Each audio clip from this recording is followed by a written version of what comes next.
मंदिरों की अगर बात मैं आपसे कहूं तो आपके जहन में सबसे पहले किसकी तस्वीर आती है? ऑब्वियसली भगवानों की, उसके बाद कुल देवी देवताओं की। लेकिन अगर मैं आपसे ये कहूं कि कुछ ऐसे लोग भी होते हैं जो कहीं कहीं पर भूतों के मंदिरों का निर्माण भी करा देते हैं, तो क्या आप विश्वास कर पाएंगे? उन लोगों का मकसद जितनी आपकी सोच है ना, उससे भी कई गुना ज़्यादा खतरनाक कई बार हो सकता है, खौफनाक हो सकता है। ब्लडी सत्य के आज के इस एपिसोड में हम लोग ऐसी ही एक मंदिर की कहानी जानेंगे जो कि उत्तर प्रदेश के एक छोटे से गांव में बना था, जो कि इतना ज़्यादा खौफनाक था कि आप खाली कहानी को सुनिए अंत तक। मैं गारंटी बता रहा हूँ कि इतनी ज़्यादा डरावनी कहानी आप लोगों ने शायद अब तक नहीं सुने होंगे। तो ये बात है रजनी और सूरज नाम के एक नवविवाहित जोड़े की, उत्तर प्रदेश के एक छोटे से गांव में, बेहद छोटे से गांव में। मुश्किल से 15-20 परिवार वहां पर रहते थे। इतने छोटे गांव में ये नवविवाहित जोड़ा बड़ी खुशहाली से अपना जीवन यापन कर रहा था। इनके परिवार में केवल ये रजनी और सूरज ही नहीं, बल्कि सूरज का एक छोटा भाई विनय भी था और सूरज के माता पिता भी थे। विनय, जिसका दिमागी संतुलन बचपन से ही थोड़ा गड़बड़ाया हुआ था। जब कभी भी उसको मौका मिलता था वो कुछ भी चीज़ उठाकर अपने माँ बाप के ऊपर, अपने भाई के ऊपर वार कर देता था। कई बार तो ये हमले बड़े हैं खतरनाक, जानलेवा टाइप के होते थे। जब सूरज की रजनी से शादी हुई, रजनी नई नई शादी करके घर पर आई, तो एक दिन विनय ने रजनी के ऊपर भी बड़ी खतरनाक तरीके से हाथ उठा दिया। जब रजनी की सासू माँ को ये समझ में आया कि बेचारी यार दूसरे घर की लड़की है, हमारे घर पर हमारी लड़की बन के आई हुई है, बहू बन के आई हुई है, इसको कल कुछ हो जाए मेरे छोटे लड़के के कारण तो मैं ज़िंदगी भर अपने आप को माफ़ नहीं कर पाऊंगी। तो ये विनय सूरज की मम्मी सूरज के पास जाके बोलती है कि बेटा देख, रजनी को कुछ होना नहीं चाहिए अपने छोटे लड़के के चलते, तो एक काम कर, अपनी पत्नी को लेकर अपने दूसरे गांव चले जा, वहाँ पर अपनी अच्छी खासी ज़मीन है, वहाँ पर घर बनवा, खेती कर, तेरी तो अच्छी खासी जॉब भी है, वो भी कर, अपनी ज़िंदगी काट, अच्छा खासा छोटा परिवार बना। यहाँ पे हमारे चक्कर में फंसे रह जाएगा तो ये जैसा पागल हो गया है ना, वैसे एक दिन तेरी पत्नी को और तेरे होने वाले बच्चे को भी कुछ करना दे। ये बात बड़ी गहराई से रजनी ने, यानी कि सूरज की पत्नी ने सोची और सूरज ने भी सोचा, और आखिरकार दोनों ने ये फैसला लिया कि जी हाँ, हम इस घर को छोड़ देंगे और एक अपनी न्यूक्लियर फैमिली बसाएंगे। ये लोग अपना बोरिया बिस्तर उठाते हैं 2 दिन के अंदर ही और पहुंच जाते हैं अपने दूसरे गांव में। ये दूसरा गांव इनके एक्चुअल गांव से लगभग 12 किलोमीटर की दूरी पर था, और जो ये गांव था, इस गांव का नाम था बाजापुर। बाजापुर में इनकी ज़मीन ना जाने कितने सालों से थी, एक पुश्तैनी ज़मीन थी, जिस ज़मीन के बारे में तो ज़्यादा ये सूरज और विनय को पता भी नहीं था। अब विनय को क्या ही पता रहे, सूरज को पता भी नहीं था ज़्यादा, लेकिन अब ये लोग आए और पता चला कि अच्छी खासी ज़मीन है, ये खुश हो गया। ये दरअसल पेशे से एक गवर्नमेंट टीचर था, ये एक स्कूल में पढ़ाने जाया करता था, जो कि पहले वाला गांव, जो कि इसका मतलब एक्चुअल गांव था, वहाँ से बहुत पास पड़ता था इसका स्कूल। लेकिन अब जो ये बाजापुर में आ गए थे, यहाँ से लगभग 22 किलोमीटर की दूरी पड़ जाती। लेकिन ठीक है, ये खुशहाली से अपनी पत्नी के साथ सेफ्टी से तो एक नए घर में रह सकता था। बाजापुर में आके सबसे पहले इसने ये डिसाइड किया कि हमें किराए का घर ले लेते हैं। इन लोगों ने किराए का घर ले लिया और बहुत झटके में घर मिल गया इनको, बढ़िया। फिर इन लोगों ने सोचा कि हम विदिन 2 डेज़ हम लोग अपने नया जो घर है उसका निर्माण शुरू करवा देते हैं। ये लोग गए, ज़मीन अमीन देके बोले हाँ इतने में हम घर का निर्माण कराएंगे, इतना बगीचा छोड़ेंगे, सब डिसाइड हो गया। और लौटते में उनको एक कॉन्ट्रैक्टर भी मिल गया। चट मंगनी पट बिहा वाला सिचुएशन हो गई। कॉन्ट्रैक्टर से बात कर डाले कि भाई जितनी जल्दी हो सके हमको घर का निर्माण शुरू कराना है, बेसिक घर बनाना है पहले, बाद में बढ़ाने की सोचेंगे, अभी किराए से रह रहे हैं जो कि ज़्यादा दिनों तक रहना नहीं है, तो क्या आप कल से शुरू करवा सकते हैं काम? उसने बोला सर बिल्कुल करवा सकता हूँ, लेकिन सिचुएशन ये है कि हाल फिलहाल में हमारे साथ एक धोखाधड़ी हो गई है, तो हमारे मजदूर तो एक ही शर्त में काम कर पाएंगे, और वो शर्त होगी दिहाड़ी के पैसे दे देना, दिन के पैसे देना। मतलब दिन भर काम करेंगे, शाम को लौट रहे होंगे तो पैसे दे देना, मजदूर खुशी खुशी से बहुत अच्छे से आपका काम करके देंगे। रजनी ने बोली कि हाँ बोल दो, कि इतने दिन किराए के घर में रहेंगे, छोटा सा घर है 2 कमरे का। ये हाँ बोल देता है। सूरज हाँ बोल दिया। बस कॉन्ट्रैक्टर अपने लेबर्स को लेकर पहुंच गया अगले दिन और इनको भी बुलवा लिया। ये रजनी और सूरज भी पहुंच गए और आज नींव डलनी थी घर की, स्टार्टिंग वाला काम होना था। तो ये लोग पूरे दिन अपनी ज़मीन पर रुके रहे, मज़दूरों के साथ, कॉन्ट्रैक्टर के साथ टाइम स्पेंड किए। शाम कब हो गई पता ही नहीं चला। इन लोगों ने पैसे वैसे बांटे हैं और हाथ जोड़कर प्रणाम करके अपने घर की, मतलब जो किराया वाला घर है उसकी तरफ निकलने लगे कि देखो अब नई ज़िंदगी की शुरुआत है, नया घर बनवा रहे हैं पहली बार अपने पैसों से, तो फलना फूलना अच्छे से साथ देना। ऐसा सोच के अपने घर की तरफ लौट ही रहे थे कि इनको अपने नए वाले ज़मीन से थोड़ी आगे एक छोटा सा मंदिर दिखाई दिया। ये बहुत छोटा मंदिर था। सूरज ने अपनी पत्नी को बोला कि यार देखो कितनी अच्छी बात है, हम घर का निर्माण शुरू करवा के लौट रहे थे, रास्ते में मंदिर देख गया, माथा टेक लेते हैं और थोड़ा बोल दो कि हमारे साथ रहना प्रभु, साथ देना पूरा, मतलब हमने एक नई चीज़ की शुरुआत की, हमसे दूर मत होना। दोनों ने मंदिर को बाहर से ही माथा टेके और बोल दिए कि हमारे साथ रहना प्रभु, दूर मत जाना, आपके साथ की बहुत ज़रूरत है। ऐसा आशीर्वाद लेके बोल के उठे ही है। अंदर नज़र डाले तो क्या पाए कि अंदर तो किसी की भी मूर्ति नहीं है। ये बड़ा अजीब लगा। फिर अचानक से दिमाग में आया कि ऐसा हो सकता है कि बहुत छोटा सा मंदिर था, मतलब यार हाइट 3 फीट की रहेगी, कितना छोटा आप समझ लो। फिर इन लोगों ने सोचा कि हो सकता है कि किसी ने बनवाया रहा होगा मंदिर और मूर्ति उर्ति ध्वस्त हो गई होगी, नष्ट हो गई होगी, तो हट गई होगी मूर्ति। चलो कोई बात नहीं, हमने अच्छे मन से ही तो किसी से कुछ मांगे हैं, भगवान तो हर जगह होते हैं। ऐसा बोल के लोग उठ के अपने घर तरफ आए। घर तरफ आए हैं, किराए वाले घर में पहले क्या आंगन पड़ता, फिर आंगन के बाद दरवाज़ा, घर का दरवाज़ा खोलो अंदर घुसो।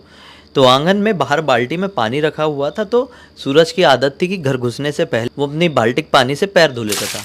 तो आंगन में अपना पैर धो ही रहा है कि इधर पे रजनी ने घर का दरवाज़ा खोली ही है कि सामने उसको दिखाई दिया कि घर के अंदर कोई खड़ा हुआ जो कि घूर घूर के इसको देख रहा है।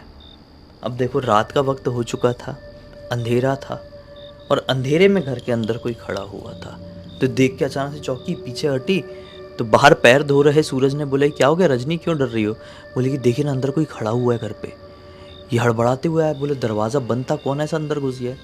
देखा ध्यान से तो वो जैसे कुछ खड़ा हुआ समझी थी ना, वो एक्चुअली कपड़े थे। अरे बोला कपड़े हैं यार, ध्यान से देखो, बल्ब चालू करके देखो। बल्ब चालू करी, बोली हाँ यार कपड़े हैं, ऐसा लगा था कोई खड़ा है। खैर छोड़ो, ये लोगों ने अपना हाथ मुंह धोए, खाना वाना इन लोगों ने दिन में तैयार करके गए थे, खाना वाना खाए हैं और जैसे सोने को गए हैं तो ज़ोर ज़ोर से ना 1 घंटे नहीं हुए होंगे सोए हुए, रजनी काँपने लगी। सूरज की नींद खुली कि ऐसी क्या काँप रही है यार, क्या हो गया, तुम ठीक तो हो ना?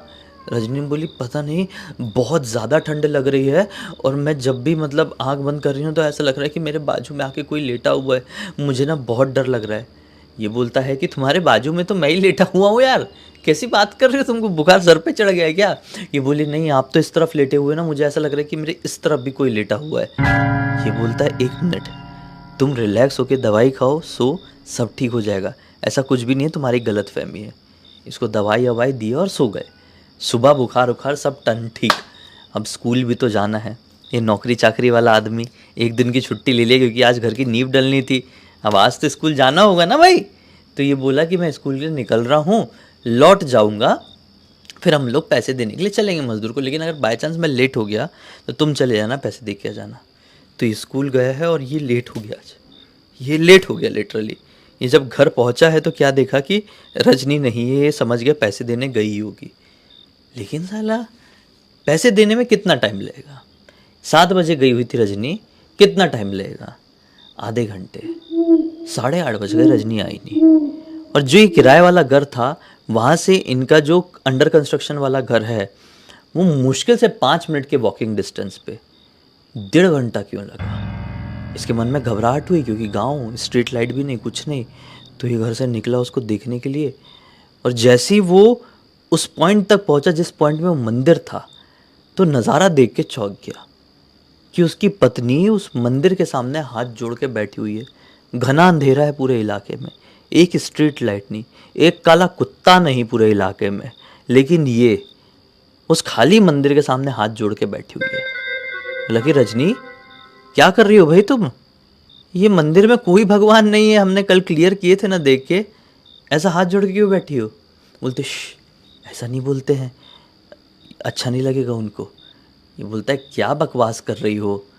बोलती है हाँ देखो ना अंदर कितनी खूबसूरत मूर्ति है, देखो ऐसा लग रहा है कि उस मूर्ति में जान है। ये बैठा अपनी पत्नी के बाजू में और देखने की कोशिश करने लगा, लेकिन अंदर कोई मूर्ति नहीं दिखी। उसने बोला तुम क्या मजाक कर रही हो? हाथ पकड़ा और खींचते हुए घर ले आया। अब वो घर पर आई है, बोला कि पैसे वैसे दे दी ना? बोली हाँ पैसे दे दी हूँ, लेकिन ना आप आज के बाद से वो मंदिर के सामने ऐसा कुछ बोलना मत। बोला कि क्या हो गया, छोड़ो ना, कोई मंदिर कोई भगवान नहीं है वहाँ पे, ऐसे ही वो खंडर हो चुका है, छोटा सा चबूतरा बचा है, वो किसी ज़माने में रही होगी कोई मूर्ति, छोड़ो उसको, क्या मंदिर मंदिर लेके बैठी हुई हो। बोली ठीक है। ये बोल के ना खाना वाना बनाने चली गई। आज खाना इतना बेस्वाद बनाई है, खाने को बोलना नहीं चाहिए ऐसा, लेकिन इतना बेस्वाद बनाई है कि मैं क्या बताऊं। लेकिन फिर भी इसने मन मार के खा लिया, क्योंकि पत्नी का चेहरा बहुत उतरा हुआ था और ये पॉइंट आउट करना चाह रहा था कि पत्नी का चेहरा इतना उतरा क्या हुआ है। खैर जैसे तैसे करके खा लिया खाना। फिर रात में इसकी नींद खुली साला, रात में तकरीबन 2 बजे के आसपास। पत्नी बाजू में सो नहीं रही है। ये घबरा के उठा, रजनी रजनी कहाँ हो तुम? रजनी। ढूंढते ढूंढते ढूंढते ढूंढते 1-1.5 घंटे लगा डाला और फाइनली जब वहाँ पर पहुँचा है वापस से उसी पॉइंट में जहाँ पर मंदिर था, क्या पाया है?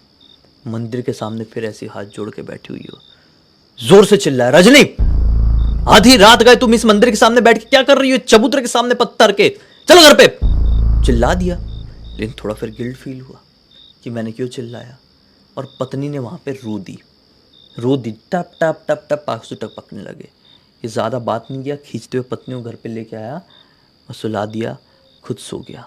सुबह उठा, पत्नी नॉर्मल, चाय वाय बना के रखी। बोला मैं स्कूल जा रहा हूँ और देखो फिर से मैं लेट हो गया तो पैसे दे देना जाके, ऐसा बोल के निकल गया। शाम को ये लेट नहीं हुआ, आज 5 बजे घर पहुँच गया। लेकिन 5 बजे तो पत्नी को घर पे होना चाहिए था, लेकिन पत्नी जी 5 बजे से घर से गायब। इसने देखा कि गैस के ऊपर खीर बनी हुई थी और पत्नी गई तो गई कहाँ। सोचा कि हो सकता है कोई मजदूर आया होगा, बोला होगा मैडम जल्दी जाना है, आज जल्दी पैसे दे दो, तो पैसे देने गई होगी। तो ये बैठा है अपना काम कर रहा है, कुछ भाई स्कूल की तरफ से कुछ ऐसा लाया हुआ था, अपना काम वाम कर रहा है। काम करते करते नोटिस किया 8:15 बज गए। अरे बाप रे, 5 बजे से जब से घर आया पत्नी घर पे नहीं है, खीर बना के गायब है, 8:15 बज गए। मजदूरों का पैसे क्या हुआ क्या नहीं। घर से निकला है और जैसी घर से बाहर 10 कदम बढ़ा है, पत्नी इसको आते हुए दिखी। बोला रजनी तुम क्या कटोरी कटोरी कहाँ लेके गई थी? खीर लेके गई थी क्या? खीर बनाई थी क्या? रजनी बोलती है हाँ वो खीर बनाई थी। बोले किसके लिए? मजदूरों के लिए? बोले नहीं, मंदिर में चढ़ाने के लिए। बोला कि तुम दिमाग से एकदम खत्म हो क्या?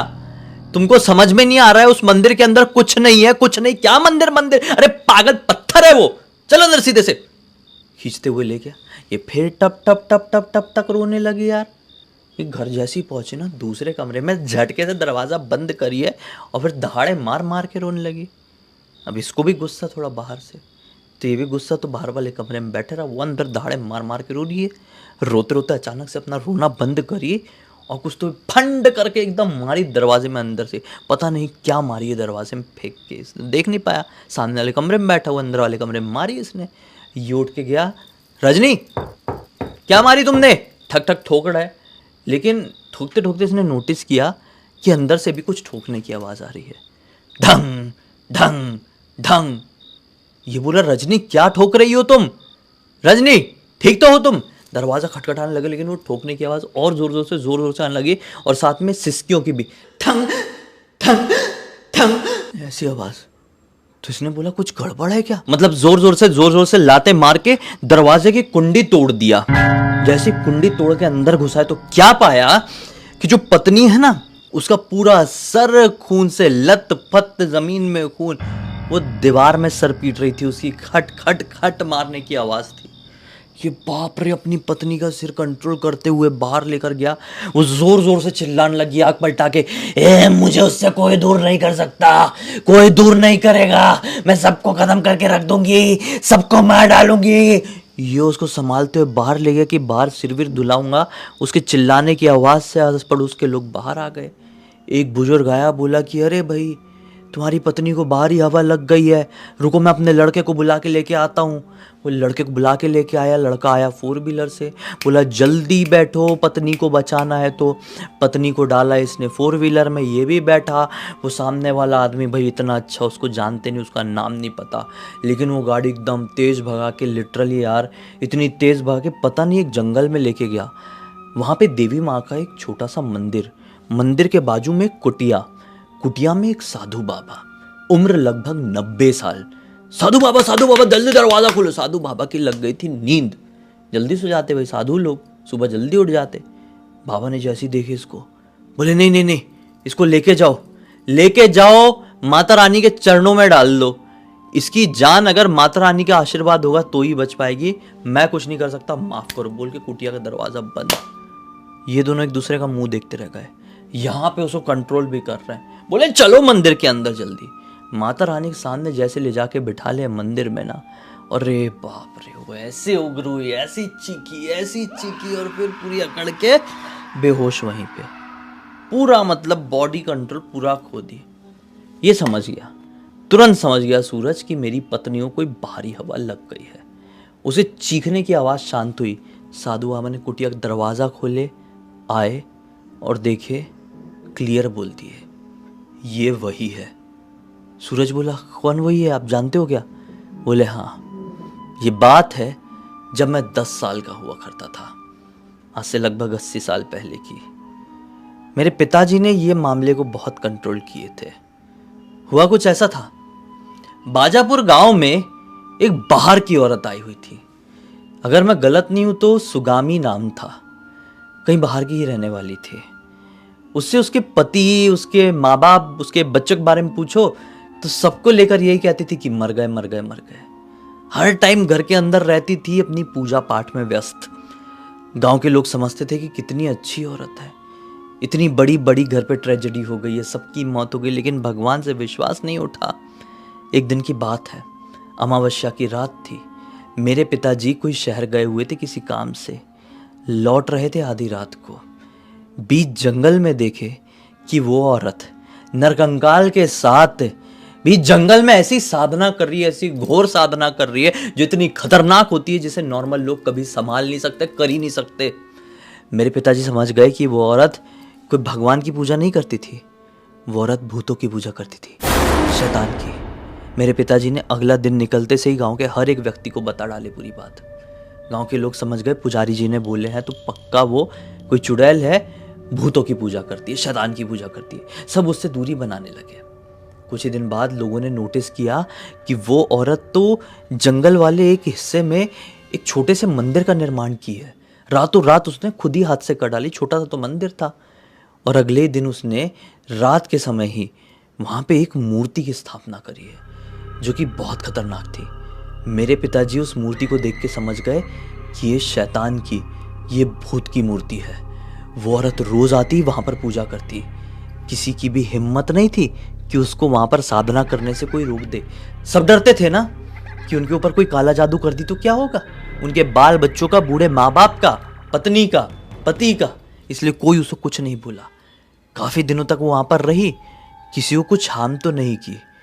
लेकिन एक दिन वो उस मंदिर के सामने ही संदिग्ध तरह से मरी पड़ी थी। गांव के लोगों ने उसका अंतिम संस्कार कर दिया और वो मंदिर के अंदर की जो मूर्ति थी उसे मंदिर के बाजू में ही गड्ढा खोद के गाड़ दिए। मंदिर भी तोड़ने ही वाले थे, लेकिन मेरे पिताजी ने रोके। बोले कि नहीं, मंदिर मत तोड़ो, ये एक शैतान का, ये एक भूत का मंदिर हो गया है। अगर इसे तोड़ेंगे तो इससे उसको ठेस पहुंच सकती है और गांव में बहुत बड़ी विपदा आ सकती है। गांव के हर एक व्यक्ति की जान खतरे में जा सकती है। इसको ऐसे रहने दो, छोड़ दो, सब खत्म हो गया। वो मर गई है, मूर्ति दफन हो गई है, कुछ नहीं होगा, जाओ सब अपने अपने घर। और जैसे मेरे पिताजी ने बोले थे वैसा ही हुआ। कुछ भी नहीं। कई साल बीत गए, लोगों ने उस मंदिर को पूरी तरीके से भुला दिया।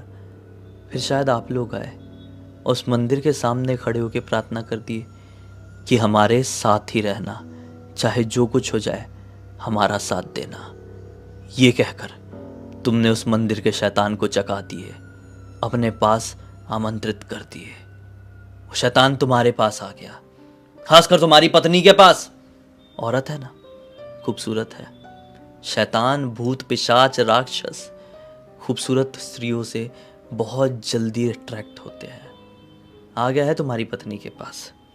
अब उसे बचाने का एक ही तरीका है, जाओ अपने कुल देवी देवता का मंदिर उसी मंदिर के बाजू में बनाओ, उनकी स्थापना करो और फिर उस मंदिर को तोड़ डालो, ध्वस्त कर दो, नष्ट कर दो। और इस कार्य में तुम्हारे कुल देवता या कुल देवी तुम्हारा साथ देंगे। घबराना नहीं, सब ठीक होगा। बस ये इनका कहना ही हुआ है कि तुरंत अपनी बेहोश पत्नी को उठाए, गाड़ी में डाले हैं। और वो इतना अच्छा आदमी, अभी तक उसका नाम नहीं मालूम, वो फिर तेजी से गाड़ी चलाकर इनके रियल वाले गांव में गया, एक्चुअल गांव में। इनके कुल देवता की वहां पर मूर्ति विराजमान थी भाई, घर के आंगन में मूर्ति उठाए हैं, रातों रात लेकर आए हैं अपने हाथ से। उसी शैतानी मंदिर के जस्ट बाजू में एक और मंदिर का निर्माण किए। सुबह के 4:30 बजे अपने कुल देवता की मूर्ति को वहां पे स्थापित किए हैं और 5 बजे उसमें कुदाल चलाकर तोड़ डाले। खेल खत्म। फिर क्या था, पत्नी को हॉस्पिटल लेके गए, ड्रिप वगैरह लगी, पत्नी को होश आया। फिर ये कुछ कभी रिपीट नहीं हुआ। उनका घर वर सब बन गया, वहां पे सब अच्छा हो गया, जिंदगी अच्छे से चलने लगी। लेकिन पत्नी रजनी को कुछ याद नहीं कि उसने क्या क्या हरकतें कर डाली थी। उसे सिर्फ इतना मालूम है कि मैंने कुछ तो ऐसा की थी जो ठीक नहीं है, जिसकी वजह से मेरा सिर फूट गया। बस इस पूरी घटना की जानकारी मुझे किसी और के थ्रू नहीं, बल्कि जो सूरज जी है ना, उनका एक मित्र जो कि उनके स्कूल में ही उनका जो सहायक शिक्षक होता है, उसने इंस्टाग्राम पर लिख कर भेजा है। उसने अपना नाम मुझे छुपाने के लिए कहा है, लेकिन हम उसे दीपक कहकर पुकार सकते हैं। तो दीपक के थ्रू हमें ये कहानी मिली है, समझ लीजिए।